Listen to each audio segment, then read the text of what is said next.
the next guest that we have doesn't really need an introduction. How many of you know who Alex Newman is? Absolutely. So it's my distinct pleasure to be able to introduce him. He has been a really good friend to what we did. In fact, Alex is the kind of guy, I called him up when we first started the idea of doing this, and I said, Alex, could you come and MC? Could you come speak at this? He said, sure, Bill. Like, oh, okay, that was easy. Because he's that kind of guy. He's a patriot. He's somebody that is really committed to the causes that we're looking to make sure that we have our constitutional freedoms. And so without further ado, it's my honor and pleasure to introduce Alex Newman.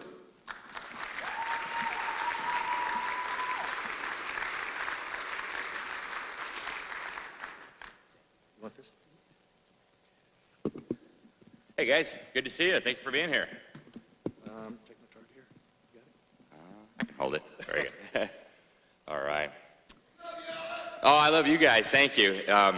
It's a great honor and a pleasure to be able to speak with you guys today. And I have a really important topic I want to talk about. And we have a crisis in our country, as I think we all realize. We have government at all levels misbehaving. And until we understand the principles that our country is founded on, we're never going to fix these problems. I can just tell you simply, electing the right president, whatever, all that stuff is great and we should be involved in that. But it's not going to fix the problem until a critical mass of Americans understand what it was that set America apart, what the principles were that our country was founded on. So we're going to start from today and we're going to work our way backwards. We're going to do a little bit of a history lesson today.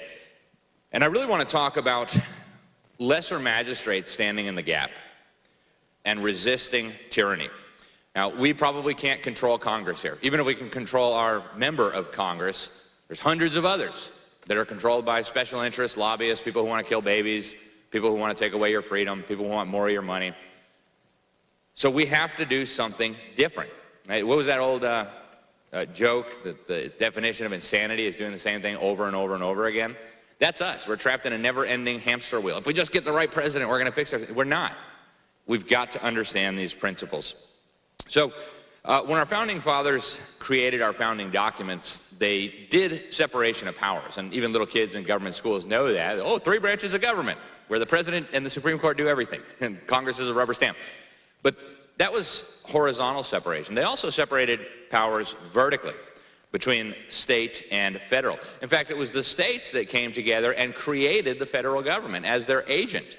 And they gave that agent a few limited tasks that it was supposed to be in charge of. Now imagine you hire an agent to represent you. Maybe you want him to paint your house yellow. And you come back and he's painted it pink. You say, wait a minute, I hired you to paint this yellow. What do you think you're doing? They say, oh, by the way, you're going to have to pay me $8 million for that. We all recognize that would be ridiculous. And then that's exactly what the federal government is doing today. They are way outside the bounds of what they were created to do. And so every official in the government, elected and appointed, down to your local dog catcher, they take an oath to uphold and defend the United States Constitution. And if you're a state official or a local official, also probably your state constitution. And yet, very few have even read these documents. How can you take an oath to uphold something that you haven't read? Okay. So let's start with the 10th Amendment to the Constitution. I think most of you here are familiar with it. The powers not delegated to the United States by the Constitution nor prohibited by it to the states are reserved to the states respectively or to the people. It's pretty simple, and actually a lot of the Founding Fathers didn't think that was necessary. It's so obvious that if we didn't give them that power, they cannot be exercising it. Why would we need a 10th Amendment to make that explicit? It's clear. Here's the list of powers. They're not allowed to do anything that's not on the list. And yet some of them thought, well, who knows, maybe future generations will get really stupid. We'll just put that in there just in case. And today we act like that doesn't even exist. Now a lot of federal supremacists will point to Article 6, Clause 2, the so-called Supremacy Clause. And I'm going to read it to you because it's an important clause. It says, this Constitution and the laws of the United States which shall be made in pursuance thereof shall be the supreme law of the land. What does that in pursuance thereof mean? Does that mean anything that these clowns cook up is going to be the supreme law of the land? If they tell us we all have to participate in killing babies, we all have to hand over 100% of our money so that they can do who knows what, No. Self-evidently, no, right? We're talking about laws that are made in pursuance thereof. Now, what if the laws are blatant contradictions with what the Constitution allows? Well, then, of course, there are no laws at all. That is what our Supreme Court has said many times. That is what all of our founding fathers understood. And that is also what many of our state officials have understood down through the centuries. And again, all elected officials and government officials take an oath to uphold the Constitution that has those words in it. So what does that mean in practice? Well, I have some encouraging news. We're finally starting to see some pushback.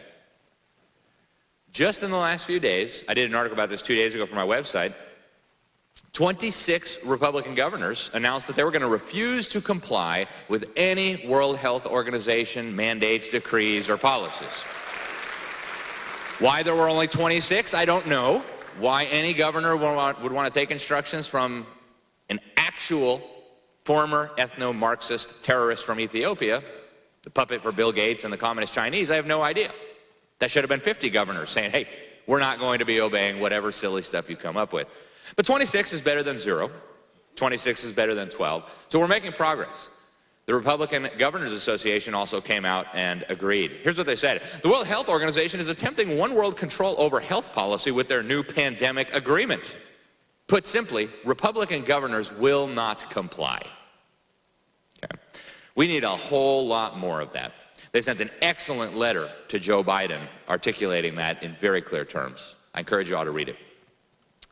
Now, Louisiana, earlier this year, passed a law saying that in the state of Louisiana, the World Health Organization's decrees and directives and recommendations are null and void.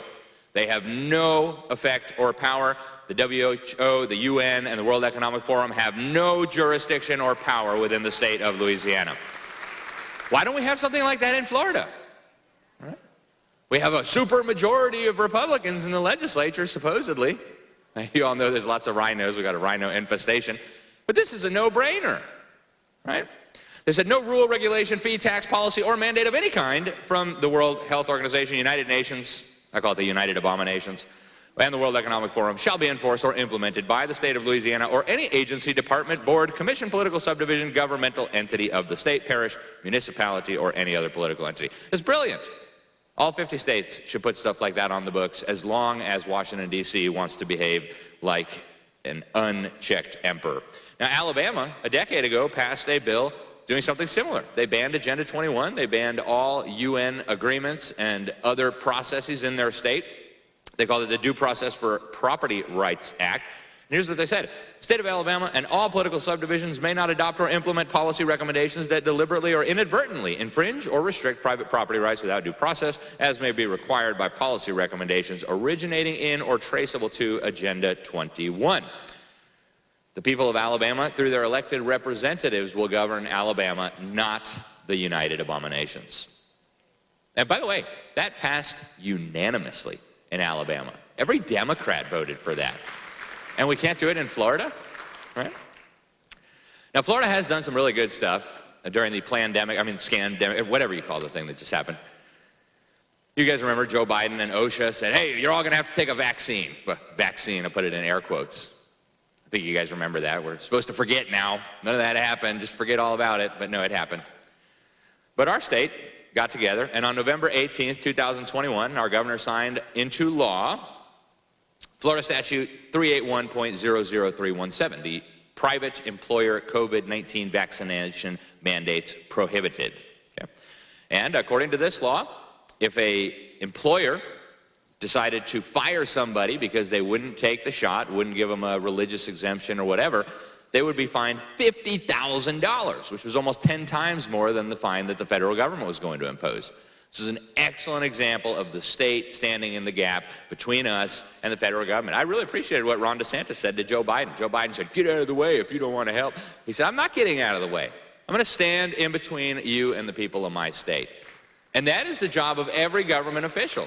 When the higher magistrate is behaving like a tyrant, when he's behaving lawlessly, when he is perpetrating evil, your governor and your sheriff and your mayor and your county commission and your city commission all have an obligation to interpose and say, no, you're not doing that to my constituents. I took an oath to uphold the Constitution. Not only are we not helping, we're going to stand in your way.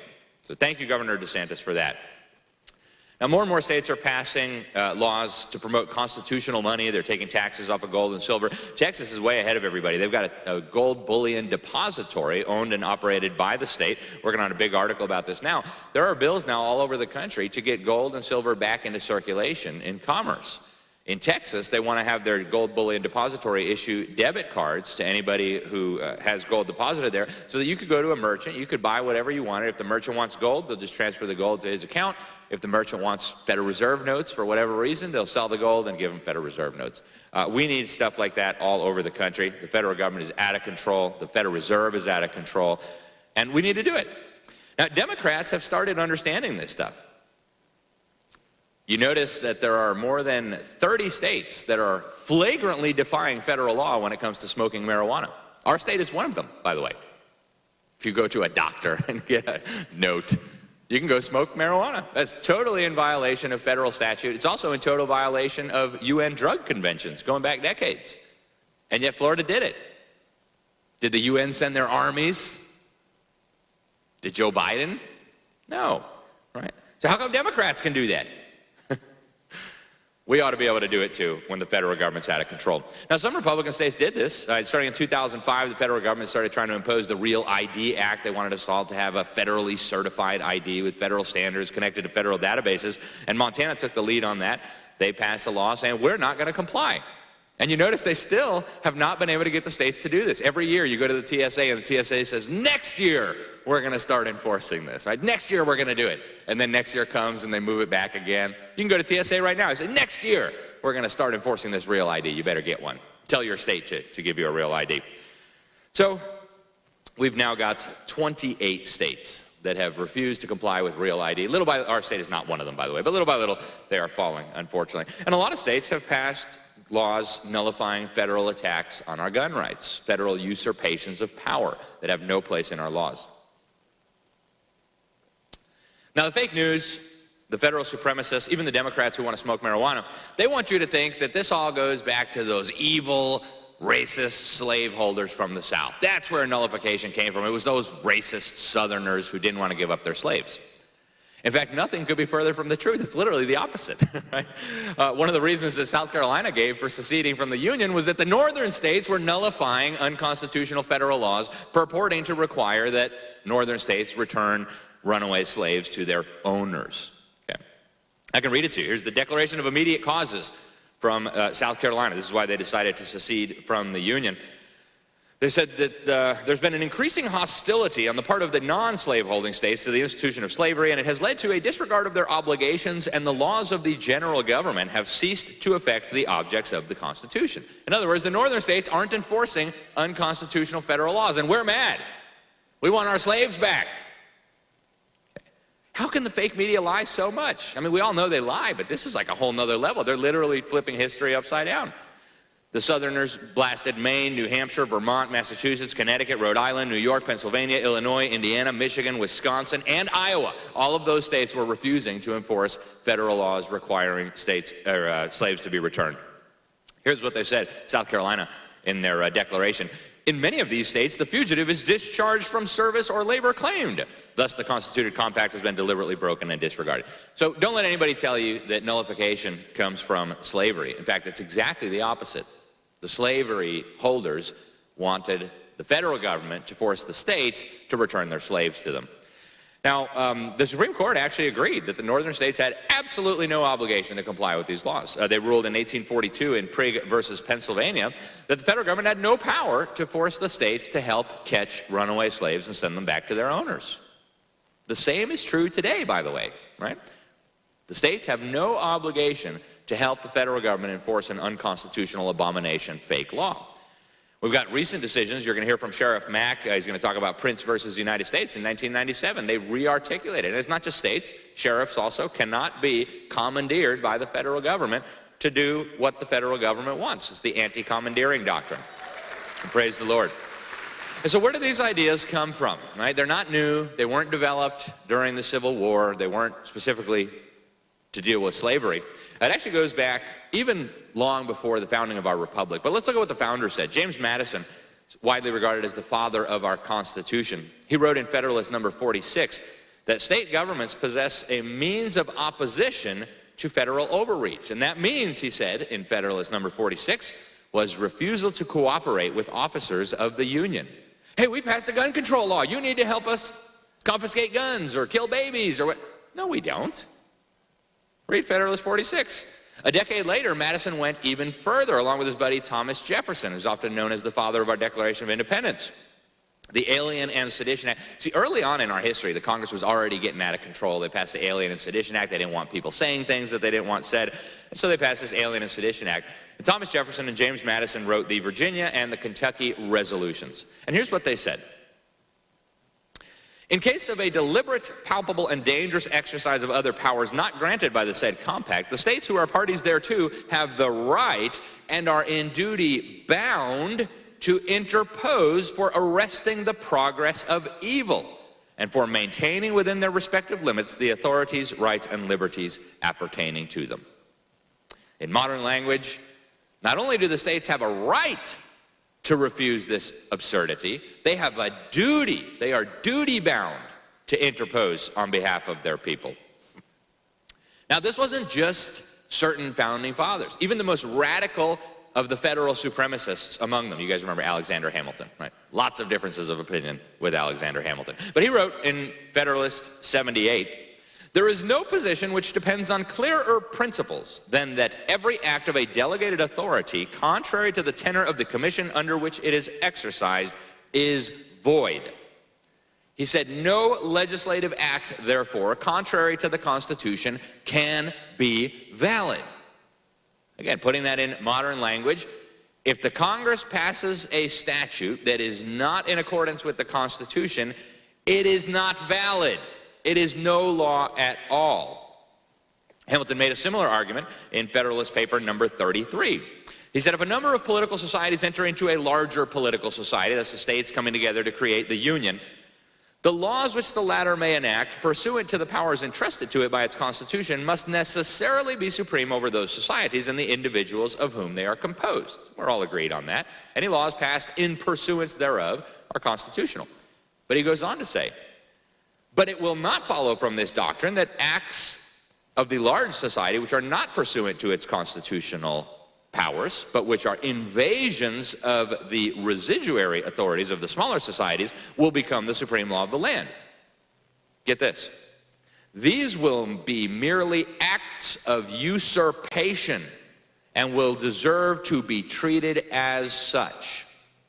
This was the most radical federal supremacist. This is a guy who wanted the most powerful federal government possible. And even he is saying, anytime Congress acts outside of the authorities that we have delegated to it, that's not a law, it's a usurpation. It's a pretend law, and we have no duty to obey it. Whether you're a policeman or a citizen or a mayor or a county commissioner, we have no duty to obey these things. In fact, we should treat them as the usurpations that they are.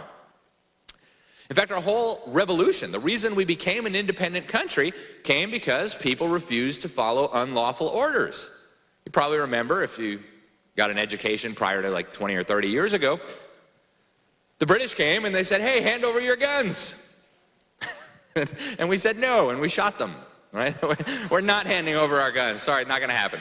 And that, of course, was the shot heard around the world. Reverend Jonas Clark, one of the pastors who helped lead the men, said, from this day will be dated the liberty of the world. But guess what? It wasn't our founding fathers who came up with these ideas. They were standing on the shoulders of other giants. So let's talk about some of those other giants. Sir William Blackstone, he wrote commentaries on the laws of England. He was actually the most cited legal scholar by our founding fathers. And his book, Commentaries on the Laws of England, is called The Bedrock of American Jurisprudence. And he said, all laws are based upon a higher law, and all laws must be in conformity with that higher law. He said, God's law, as revealed in the Bible, represents those superior laws. And he said that upon these two foundations, the law of nature and the law of revelation, that's God's written law, depend all human laws.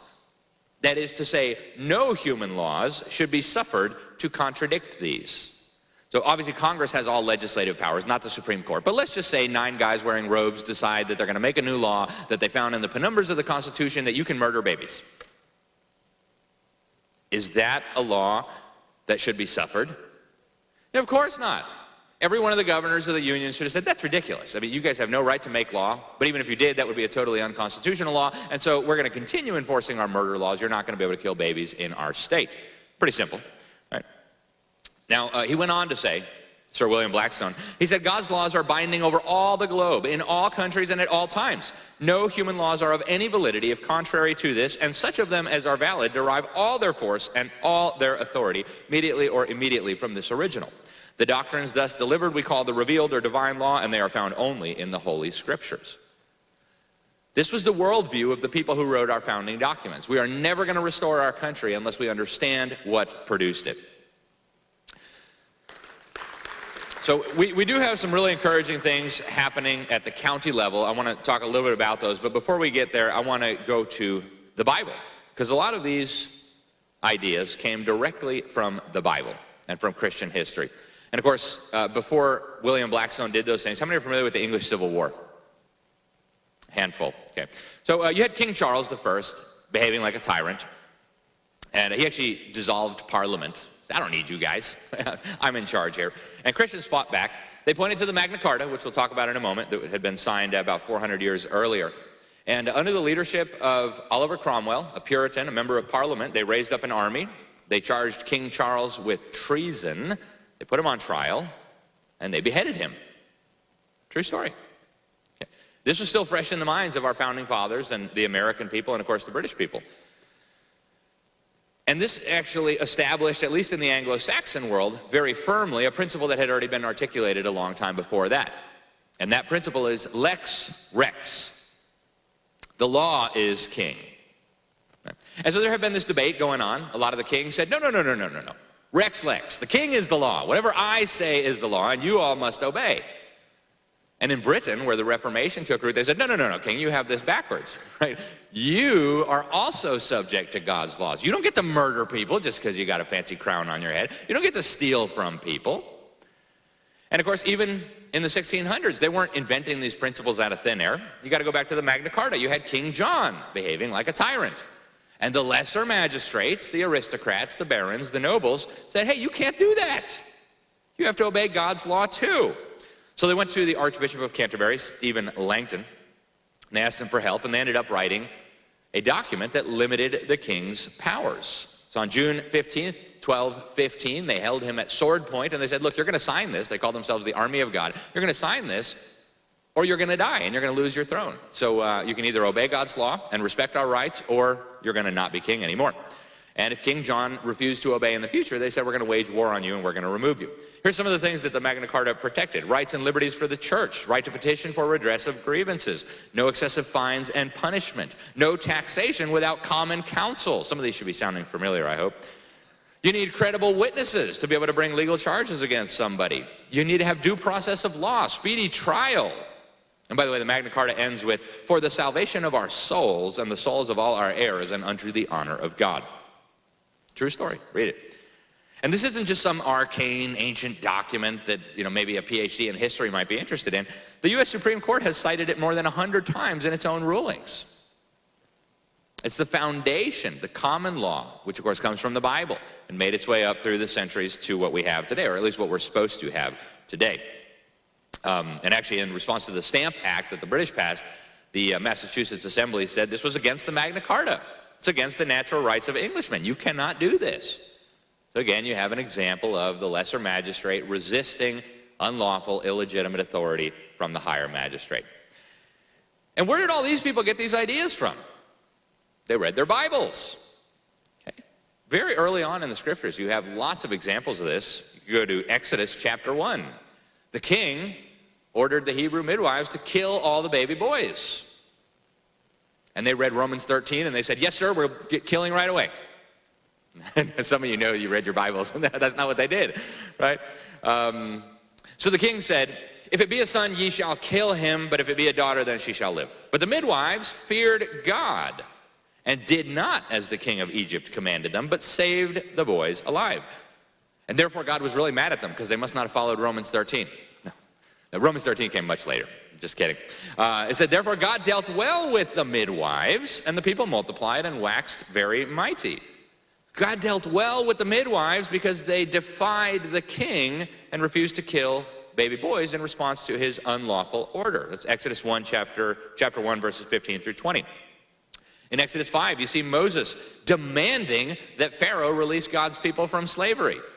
And when he refuses to comply, God breaks his back, destroys his army, and sets his people free. I think that's one reason people hate Jews so much, right? It's like the greatest slave revolt in all of human history.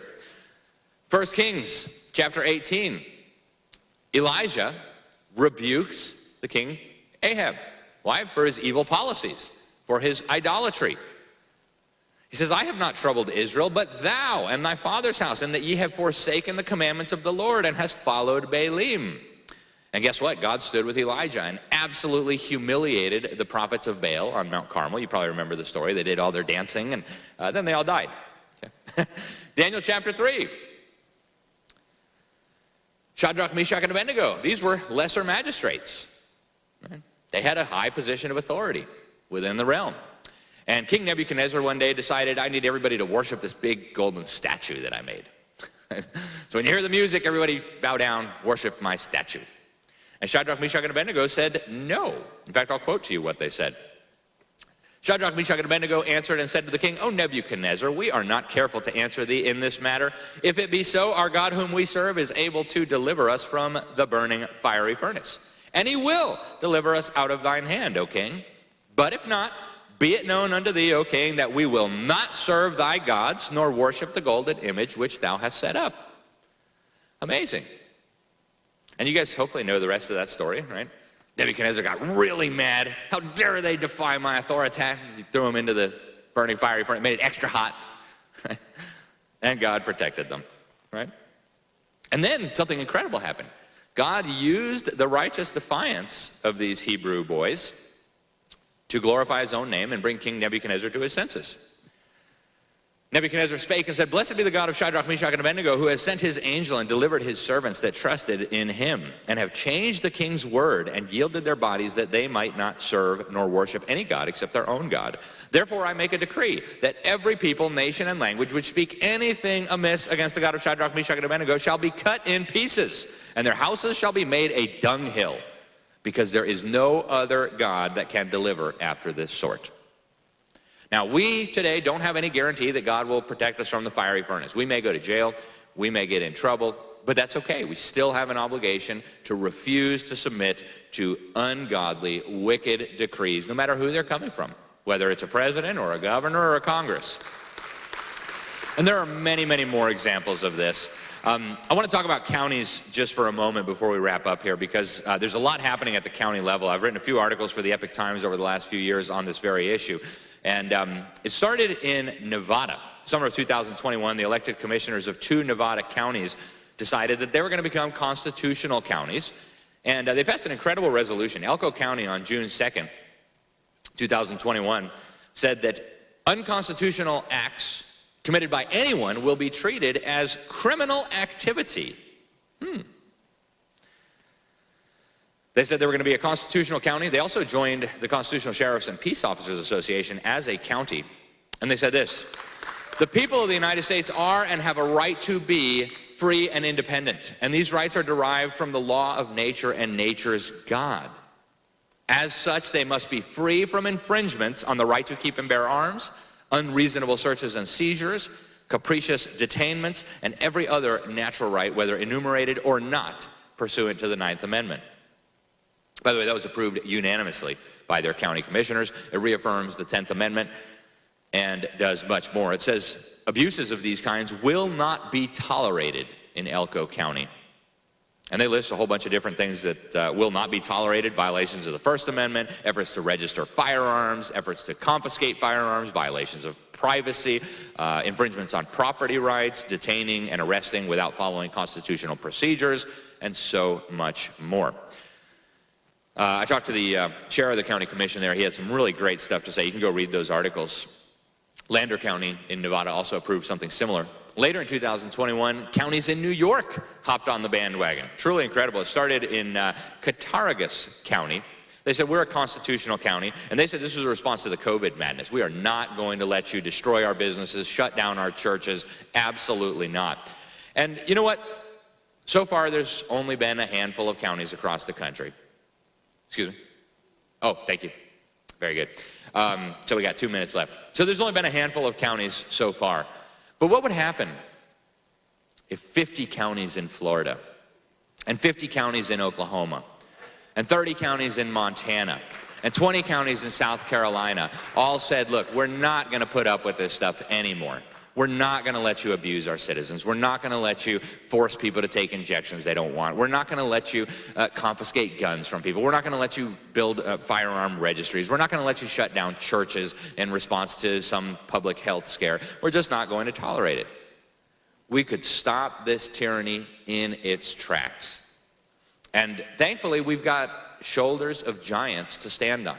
We're not standing on our own. We're not charting new territory here. We're just doing what our forefathers did. The reason we enjoy the blessings of liberty, or what's left of them today, is because they were willing to put their lives, their fortunes, and their sacred honor on the line so that we could be free. And so my question for you today is, are we willing to do the same? Thank you guys, and God bless you.